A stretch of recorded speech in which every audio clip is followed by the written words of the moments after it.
gather round, I gotta clear up the mystery about the ancients who created our history, and what they may do with such simple sophistry.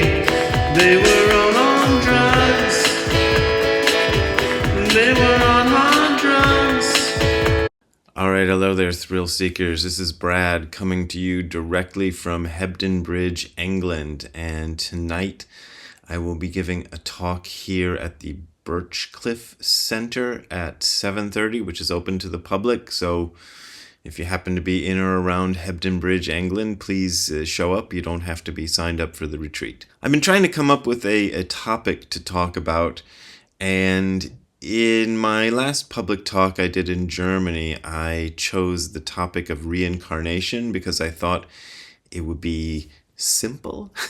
And what I realized in talking about reincarnation in the sense that it's understood in Dogen's lineage and the sense that my teacher understood it and everything, it's complicated.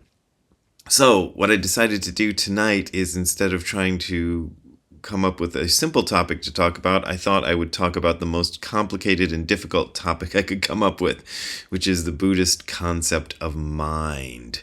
So I kind of touched on this in my previous video, in which I read to you folks a quotation from Huang Po, aka Obaku, and it comes from the, well, you can't really see this, the Zen teachings of Huang Po. This is a very old copy of this book, and it appears on page 36 if you happen to have this version. This is the one translated by John Blofeld. I know there's a new one out there translated by somebody else, but this is the Blofeld version. I tend to prefer the Blofeld version over the new version, but the new version is not bad. So when Huang Po describes mind, here's what he says, and here's what you heard last time I put up a video. This pure mind, the source of everything, shines forever and on all with the brilliance of its own perfection. But the people of the world do not awake to it, regarding only that which sees, hears, feels, and knows as mind. Blinded by their own sight, hearing, feeling, and knowing, they do not perceive the spiritual brilliance of the source substance. So this mind that Huang Po is getting at, and that Dogen, being a huge fan of Huang Po, was also getting at, is not seeing... let's read this again because my memory is crap. Is not that which sees, hears, feels, and knows. So, as I said last time, a lot of idealist philosophers are talking about mind as well, and it gets confusing because what they're talking about is that which sees, feels, hears, and knows. That's what they're talking about when they say mind. When the Buddhists are talking about mind, at least in the Zen stream, they're talking about something completely different, but not completely different. This is where it gets confusing. That which sees, feels, and hears and knows may be an aspect of mind, but it's not mind in the, the capital M sense of mind. Now, I don't know if this is going to clarify anything or just make it more murky, but I found in this bookshelf the Zen teaching of Huaihai, and Huaihai was Huang Po's teacher. And was he Huang Po's teacher? Oh, Christ. Later, in the void. All right, I looked it up, and it says Hui. I'm not sure if I'm even pronouncing his name right, because I don't know how to pronounce Chinese names properly. Huaihai is apparently a contemporary of Huang Po. I believe he's Huang Po's teacher, but he's definitely a contemporary of Huang Po. It doesn't really matter, but I wanted to get this right. And I found a nice little dialogue where it talks about Huaihai's approach to meditation. And this, if you're looking at this book, if you can find this old 50s paperback anywhere, it comes on page 45. And it's a Q&A. So the questioner asks, whereupon should the mind settle and dwell? Answer, it should settle upon non-dwelling and there dwell. That sounds typical Zen nonsense. Questioner, what is this non-dwelling? Answer, it means not allowing the mind to dwell upon anything whatsoever. Easier said than done. Question, and what is the meaning of that? Huaihai's answer, dwelling upon nothing means that the mind is not fixed upon good or evil, being or non-being, inside or outside, or somewhere between the two, void or non-void, concentration or distraction. So even distraction and concentration you're going to avoid.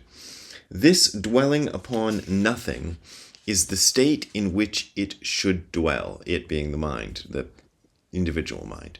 Those who attain to it are said to have non-dwelling minds. In other words, they have Buddha minds. Question, what does mind resemble? Answer, mind has no color, such as green or yellow, red or white. It is not long or short. It does not vanish or appear. It is free from purity and impurity alike, and its duration is eternal. It is utter stillness. Such, then, is the form and shape of our original mind, which is also our original body. The Buddhakaya means the Buddha body, literally.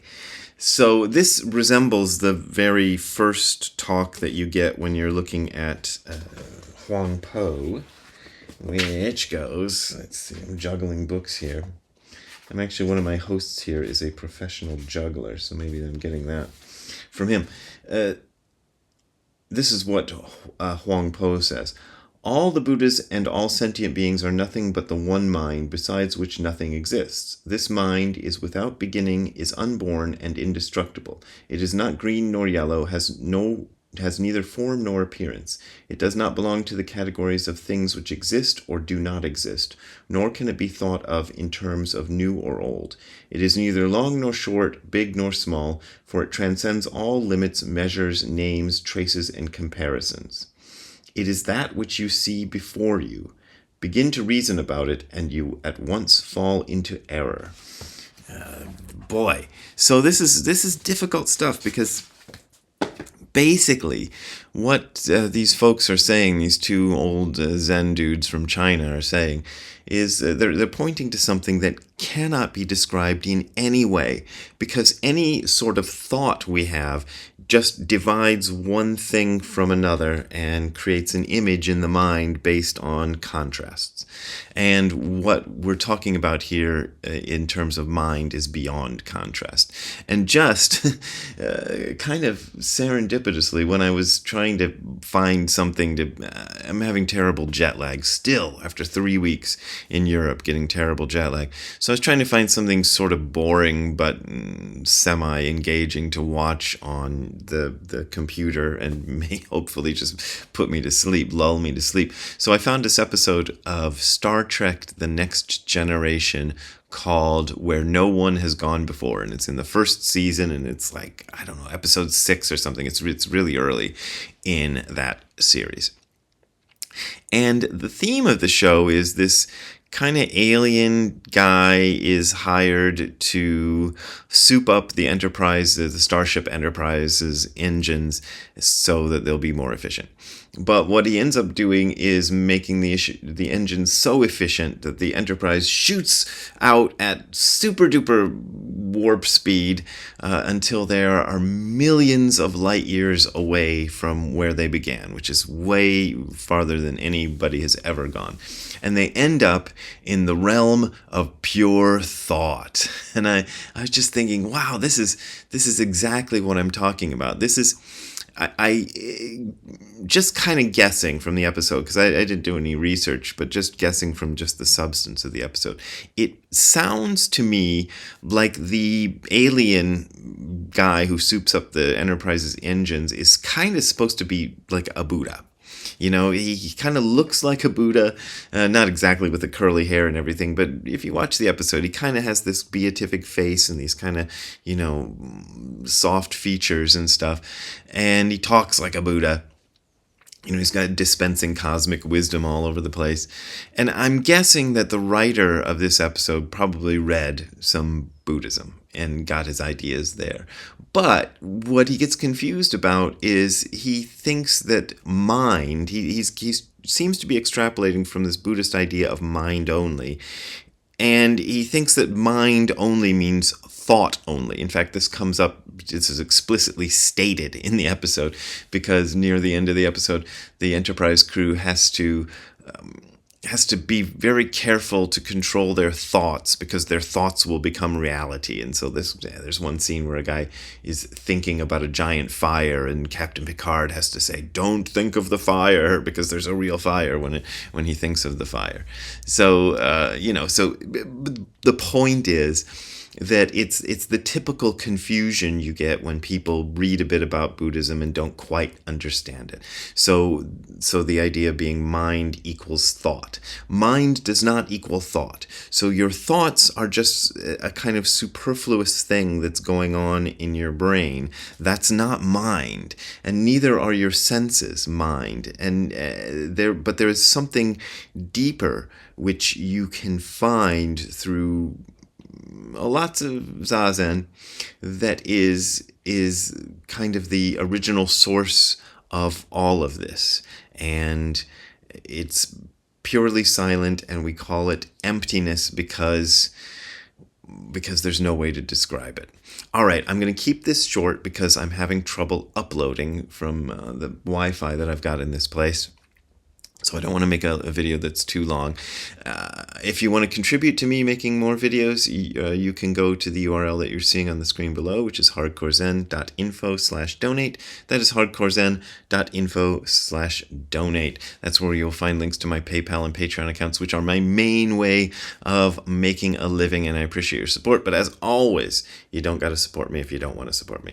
All right, we'll see you next time. Have a good time all the time. Next time I come to you, I will be back in California. So we'll see you whenever I get back there in about a week. Bye.